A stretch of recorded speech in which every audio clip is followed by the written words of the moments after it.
Hey, Joe Heath. Joe worked in a section gang here in Pittsburg for about 30 or 35 years, Yes, sir. and we're going to let Joe. We're just going to kind of turn the microphone over to him and let him talk about his experiences when he was on the section gang, and I'll ask him questions from time to time. So, why don't you tell us a little bit about yourself, Joe? When you went to work, when you retired, and so forth. Yes. Hello, this is Joe Heath, a section hand that worked for Mr. Wade. He started working for him in 1948, and I worked for Mr. Wade until he retired. And he retired, I believe it was in 1958, I believe, Mr. Wade. But anyway, I started working for the railroad in 1937. I started out with on the extra gang, Mr. Bill Cooper, 1937. And where I started to work with him, well, we had a big washout over there on the other side of the river, Naples. Washed the railroad out in the meadow, the whole entire track, the ballast and all. I started working for him then. Then after the washout, then I started working for Mr. Ray Hayden on the gang, on 24T. I worked for Mr. Ray about 6 years. And then in 1958, I started to, was on the ballast. I was on the maintainers or on the machine. Mr. Ray, he came by on the back end of the train, threw a note off and told me and Dude Harkness to be over at Weaver Monday morning, and he wanted to operate some kind of machine. And so I got on a ballast, the tamping machine, Jackson Tamper, and Harkness, he got on a ballast regulator, and we worked until 1977. And I retired in 1977. And Joe, I'm sure while you were working, a lot of interesting things happened. Why don't you tell us about the thing that sticks in your mind the most, the experience you had that you won't ever forget? oh yeah, oh yeah. I know one Wednesday, we had lamp lighting days, Monday, Wednesdays, and Fridays. Mr. Wade told me to go down to the ice house down here at Pittsburg and get the ice and come back up here and help them light the lamps. And so when I was down there, when I got the ice and everything, then after a 800 showed up, and the motor car was sitting on the track. And it wasn't nothing for me to do but get the motor car off if I could. And so I did. But I had a tough time, but I got it. And the men was running to me, but they couldn't have made it to me if they didn't have time to make it to me in no way, but they was running that way. But I taken the motor car off, and I just got it off just in time. It just brushed right by me. Then after I cleared the motor car, well, it wasn't long before the message from Pine Bluff came back here that one man unloaded the motor car. So that was me. So Probably weighed 1,000 pounds, didn't it? oh, you more than that. Had jacks and tools. Oh yeah, water and jack jacks. We had those big jacks at that time. Oh, Those big iron jacks. It wasn't no aluminum jacks at that time. they weighed about 65. That's right. Well, they about 90. Oh man. Yeah, they weighed about 90 pounds apiece, some jacks did. But anyway, I had a great experience, and I really did enjoy working for the railroad. I couldn't get to my job. I couldn't get to my job quick enough on the Monday morning. I just would like the railroad, and I still do. But anyway, that's things that we went through with, and our we have got in some mighty big tights on this motor car here we's on here now. We remember one time when we got in a tight there, and one of the boys that's on the rear end, he broke the handhold off of the motor car hand, and we had to just take it off with the other hand, the bottom handhold. You know, we've had some mighty rough times, and we didn't know anything about a motor or no kind of machine. How we had to load rail by our hand from morning to night, 12 hours a day. And we'd always load rail, and we always had a caller, and we'd all go by that caller.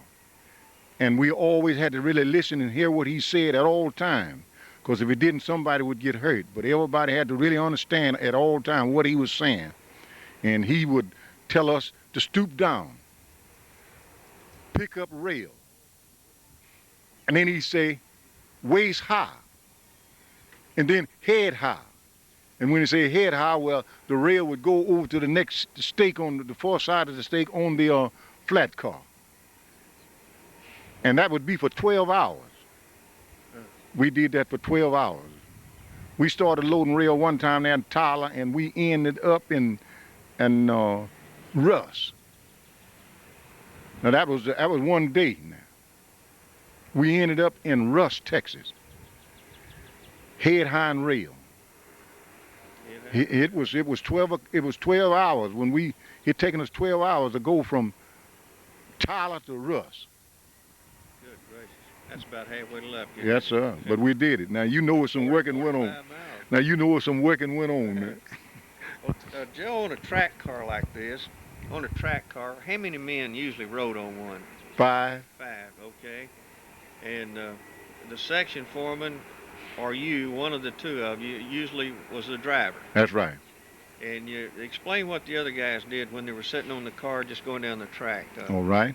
Now, the man that was sitting behind the driver, right on the opposite side of the driver, well, what he did, when he got on the track, well, his head was elevated to the rear at all times. And what he was doing, he was looking out for trains. That's all he did there on the back, looking out for trains. And he didn't never pay a bolt and a joint no attention, but he just looked out for the train.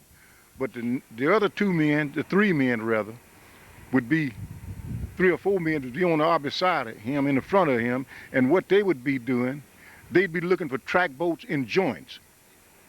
Or track bolts would be out of a joint, they'd be looking for that. And if they seen one, if we had time, we'd stop and get it then, and if we didn't have time right then, we'd get it coming back. But they'd know what pole it was, and we'll get it coming back if we didn't have time to get it right then.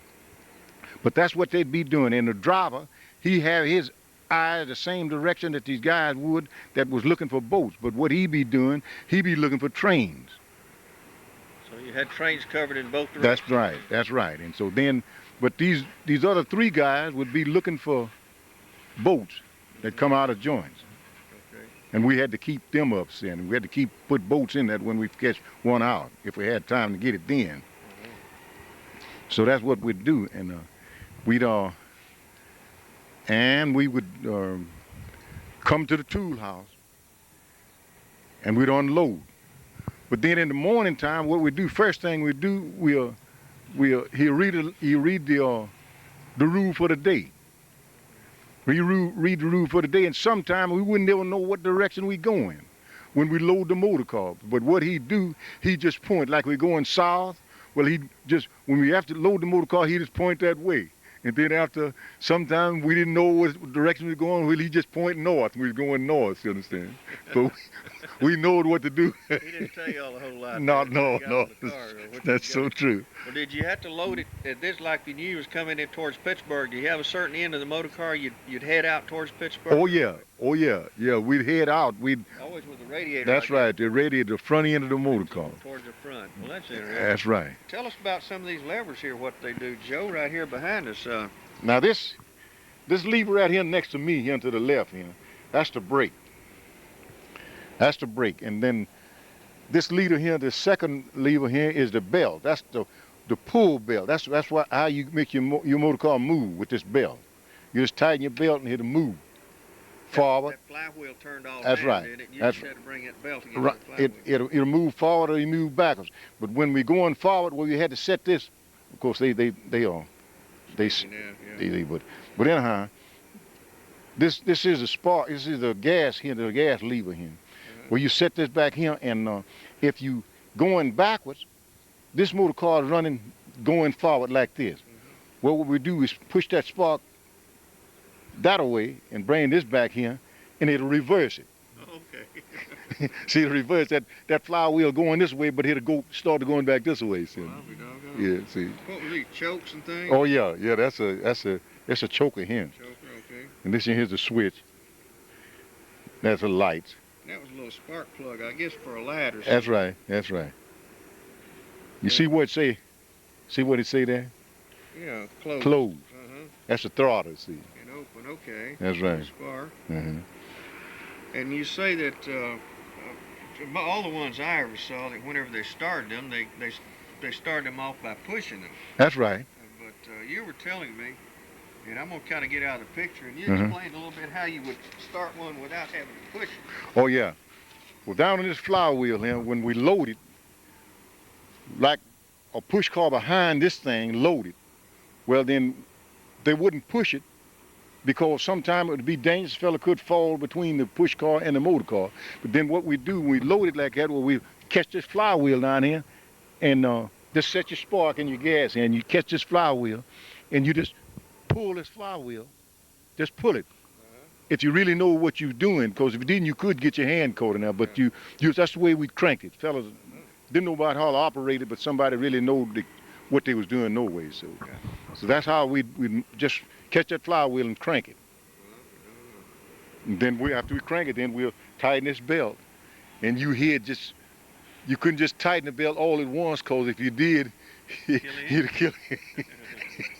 It'll kill it. But you had to gradually tighten it when it's loaded, you understand?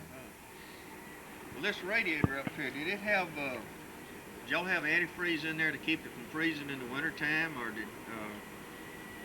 you remember? Oh yeah, we had antifreeze. We put antifreeze. So yeah. And most of the motor cars didn't have a top on them, did they? No, this one didn't have, but they put one on there. This thing. This one's Oh, we didn't know what a top was. Okay. All right. So I think we're going to leave the top off of this one. I think we're going to put a new top on it right here. Mm-hmm. We're going to leave the canopy off of it and repaint it, That's which right. will make it look a lot better. And try to see if we can find us some of those oak. I'm sure they were made out of oak, weren't they? That's right. The That's oak right. That's right. 2x4s that they use with a handle. I've That's seen the right. handles on them. They was made out of oak. And how fast would one of these things, if it was just a car with 5 people on it, how fast would it run? About 35 miles. About 35. About 35. And how many tool carts have you ever seen, or tool cars have you ever seen hooked onto one motor car? Oh, I've seen many 4. 4. Mhm. Just barely would move. Oh, just barely move. I've seen 4 hooked on one. Yeah. But usually they pull 1 to 2. You see, understand? Well, how many? Okay, in your crew down here, you had a motor car. How many tool cars did y'all have? We just had 1. One. Okay, that was. Say it. Now the next game was it Betty maybe or Gilmer? That's right. Okay, they had just one motor car. And one, Betty. Betty. Betty. Okay, one push car. Mhm. Okay. But whenever you had a chance, that would be when an extra game was coming through, and y'all had to work right along with them, didn't Oh you? yeah, a lot of times. Track games. That's so forth. right. And all those mainline switches had kerosene lanterns on top of them. That's right. That's right. And y'all had to fill those up on Mondays and Wednesdays and Fridays. And Fridays, right. Well, what time did y'all go to work in the morning? What time did y'all report or sign on as being on It's duty? 7 o'clock. 7 o'clock. Mhm. And you got off at what time in the evening? Well, we get off at 4. 4, okay. Okay, so anyway, you took an hour off for lunch? That's right. Did- That's right. Well, certain times a year we'd Okay. have 30 minutes. You understand? You know. Okay, in the wintertime probably you took That's 30 right. minutes. That's so right. you get through That's earlier. right. Okay, and every morning then, the first thing you did was probably come to the depot and get your line Line up. That's right. and where the trains were. Now, you had passes to ride on the train. Did you ride on them very much when you weren't working? Not very much. I sure didn't. It's They used to have some pretty good little pasture trains through here. They're four every day, two in each direction. That's right. And well, y'all also, they had you guys. Y'all had to do a lot of work. Didn't y'all do some landscaping around the depot? Oh yeah. Work? Oh yeah. Yeah. We had to do all the grass, and you couldn't. No grass wouldn't grow like this around here. Yeah. No. Like you see grass now, it wouldn't grow like that around here. We'd get it out. Just had to shovel it. Shovel it out. Just I'd keep it just clean as a yard, you know. Okay. I was just looking down the track there. It looks. In 1950s when they elevated that, when they put the 115, That's right. 112 pound That's rail right. down here. That's right. They put that ballast down there. They put the ballast under it, a lot more ballast. Did that L&A crossing give y'all a lot of trouble down Sure there? Did do it. Sure did do it. And bolts working loose and everything? Oh yeah. And they still do. Did y'all carry bolts on the track car in Oh case yeah. you saw them Oh come yes, out of the sir. angle bar? Yes, sir. We carried them on there. Bolts, wrenches, and spike molds, and everything. Monday mold.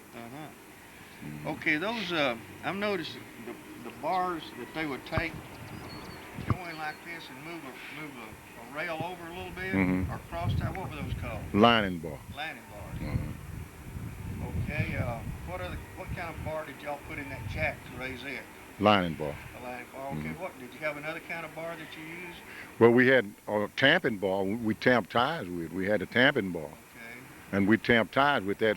When like in these crossing like this up on the switches, well, we used them tamping bars because we couldn't use a shovel. Oh, I see. And we used them tamping bars. See. Okay. That's real interesting. And we had a pick, you know, we used for. We had a pick too that we tamp with a pick a lot of times. You understand? So you do that. Raise the track up and get that ballast under. That's right. Back down. That's right. Didn't you have to lay down and put your face on the rail and look at the rail? Did you do that, or did section foreman do it? Well, the section foreman did it, but I did too. I done a lot of it too. Yeah, so it did. And that's when the rail is choppy. You see, you get them low places out of it that way. See, understand? Looking down the rail and level it up. See, understand? Then one side is low. You look down there and level it up, and then take your level board and go to the other, get down there with your other side, see, and make both of them levels. You understand? Well, I remember getting on a pasture train in Mount Pleasant. I got off work there one morning, and Ray Hayden was on the train. He was a roadmaster, and he went to the back of the coach and stood there all the way to Pittsburg. And I stood right beside him, and every time we went around a curve or across a trestle or something, he'd write a note down when the track was kind of rough. That's right. And so I guess when he got to Pittsburg, maybe and got off here, or at Gilmer, or would he get a message back to Mr. Wade that it was a rough place? And that was called a butterfly. A butterfly. That's right. Okay. He'd be riding a butterfly right there. That was called a butterfly. Okay. He'd throw over a butterfly. Oh, okay. For a choppy rail. Because they did like it. That's yeah. right. Well, I know the train crews would come through and throw off messages, and sometimes they'd put them around put a clamp torpedo around. That's them right. To weight them down, and they would throw them off. That's right. And sometimes, I've chased them all the way out in that street out there where they'd throw them. Yeah. That's really interesting. A really important part of the railroad was keeping that track. I'm saying that was the most important part of it, was keeping that track. Oh yeah. running. That's right. Now, you mentioned one time about unloading a boxcar loaded with cross ties. You said one man could carry a tie. That's right. And put it on his shoulder. That's right. How did he get out of the car with it? How did he take it to a stack, or what did he do with it? Well, we just unloaded out of the car and then carried to a stack. Okay. Now, how we would do that, we'd unload it in a pile. Then we men would take them tires in and stack them up, so you understand? Okay. That we don't unload out of the car. Did you use tongs, or did you just pick them up? Oh yeah, we used tongs and then pick them up too, so you understand? Okay. And we had they were really crisp at that time, you know. You had to be careful. You couldn't, you'd be perspiring, sweating. Yeah, you understand? Well, you couldn't use your hand to wipe sweat. You understand? Oh yeah. Then sweat would get in your eyes and all burn, that, but you couldn't use your hand to wipe sweat because that crisp would get in it. Oh yeah. So It'd then blister you. a lot of time that happened though. We had to. Yeah, that was. But that's how we had to do it. We had to unload cars out, track tires out of a gondola car. So Well, you mentioned one time one of these track jacks fell 3 or 4 feet and hit you on the head. Oh or yeah, something. down here at Gilmer down there when they had a jack up on the drawbar, and this jack fell, and it hit me in the top of the head, Ooh. and Boy. it just blinded me there for a I while. bet it did, yeah. But finally I kind of shook my head and I got over it pretty good. But they asked me, we carry you to the doctor. Well, after I got kind of getting over with it, I said, well, I think I can make it, So, but I did, Goodness. Yeah. If a man was sick or had a bad cold or flu or something, did they kind of let him rest? Oh yeah. During that time, or did anybody ever just rest in the tool house and not go out on the gang with the gang, or yeah, they had to go out with the gang? We go out with the gang. Uh-huh. Right here in the 1951, right here, I was working here, 51. Uh-huh. And we was unloading crossing board down here, right down below this oil mill, this old iron fountain here. Uh-huh. And they was up on the car throwing out boards, and Mr. Wade told me to go down there and straighten the board. But I went down to straighten the board, and I had to hand the board up in my hand, and they threw a board out and hit it crossway, and it knocked the board out on my foot. Oh my. And it just bust my foot. Oh. It bust my foot because I just kept working. I'd go out every day, you understand. Yeah. But I just wouldn't. We never would. You didn't call in sick very much on No. that. No. You No. just had to show up sick. Well, people wasn't as sick much then as they are now. Joe, they didn't have you were around 1937. Were you around through here in 1937? Well, I was in and out. I was started work down here on the other side of Naples, across the river, in 1937. Joe, do you remember when they had those awnings up over these windows here? They looked like cloth or fabric awnings. They show up in some old pictures that we've got. Some in the 20s. I didn't know if they still had them when you were here or not.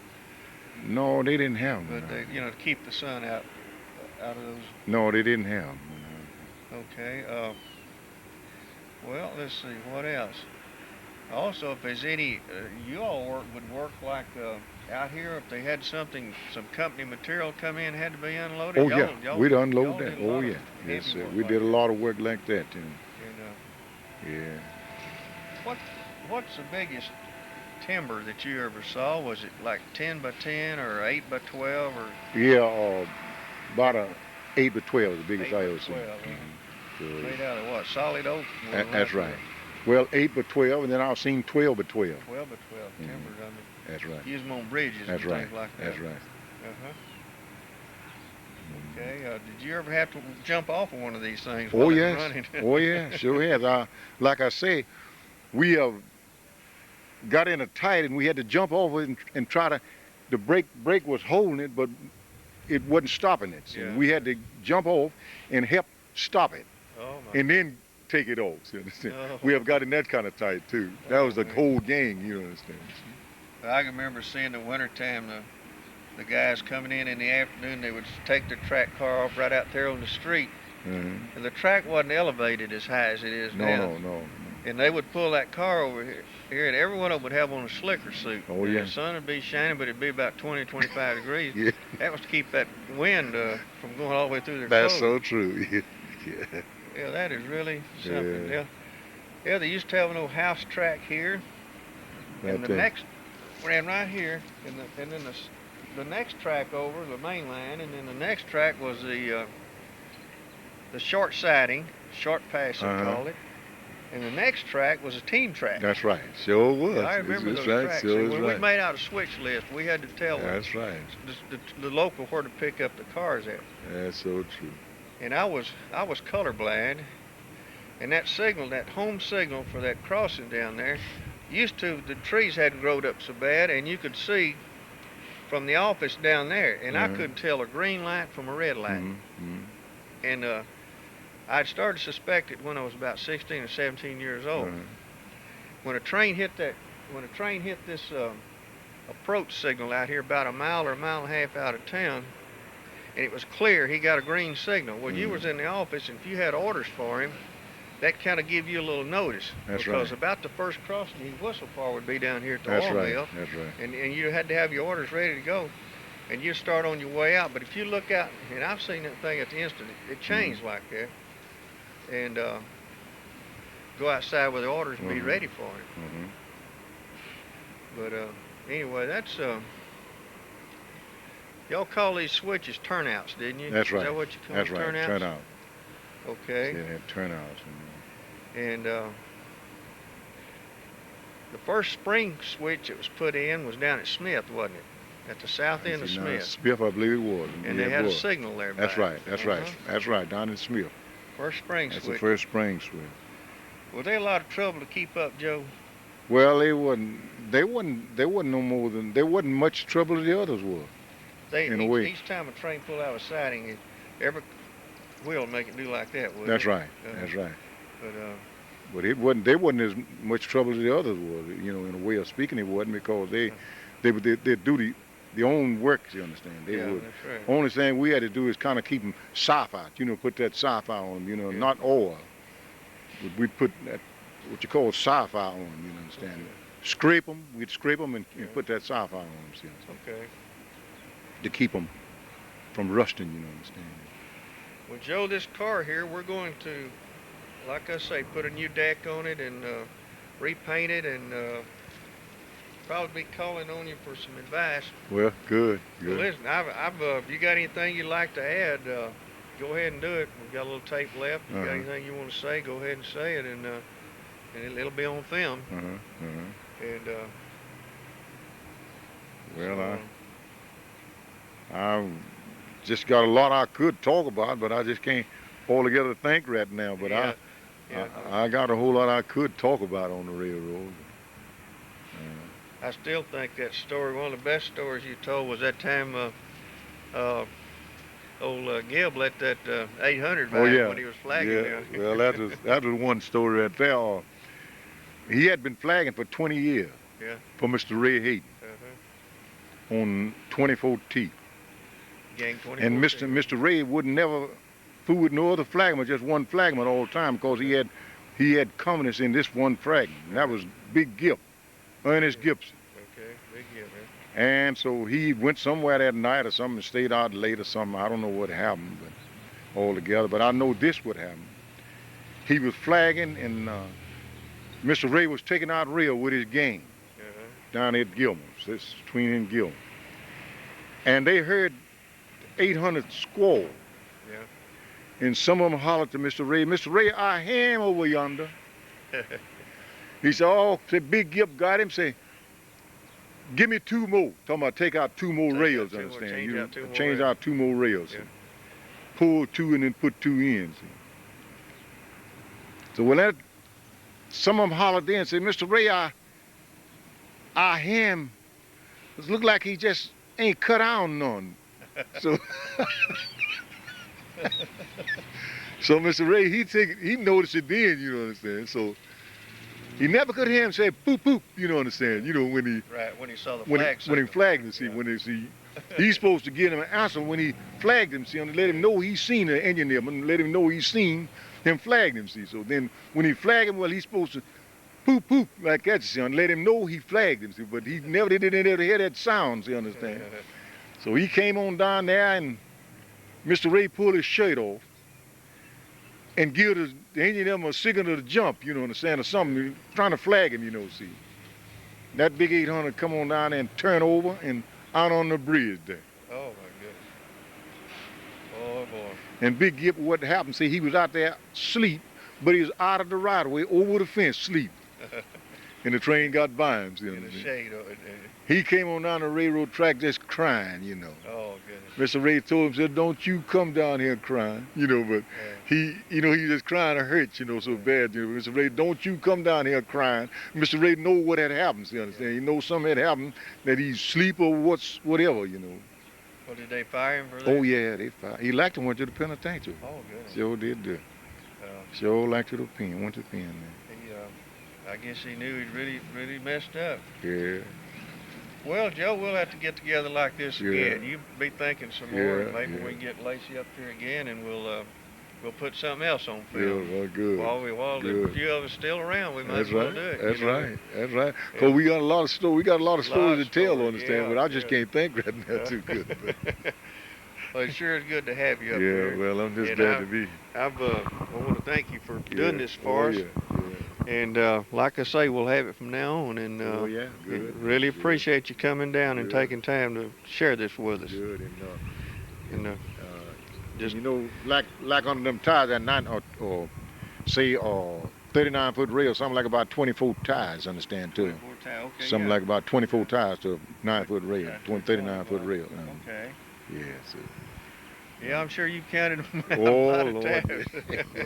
And how we has to do is, see now, of course they got machines to take them tires out now, but what we had done in my railroad career, we have went in some parts of the ballast where we had to take a pick, you know, and bed them things out. Yeah. Bed them out and bed them in, so you couldn't raise the track, see. And sometime when you dig a hole. that's yeah. right, bed them out, see, between the tires, see, and just bed it out. Get the gravel out between the tires, the ballast out between the tires, and knock the tire over, see, you understand? Couldn't raise the track in some places, you understand? And that's how we had to take them out. And sometime when we call it a blue john, that was the ballast after we moved the ballast. It would just, the pick would bounce back after you, see, and when you picking it, the pick just bounced back, see. Blue John. That's right, we call it blue john. I never heard that. Well, that's interesting. Yeah, Blue John. We'll have to remember that. Get them tires in, we called it blue john. Blue John. Pick just bounced back after you, see. Yeah. Okay. Well, it's done set up down That's there. right. Well, thank you, Joe. Good seeing you again. Yeah.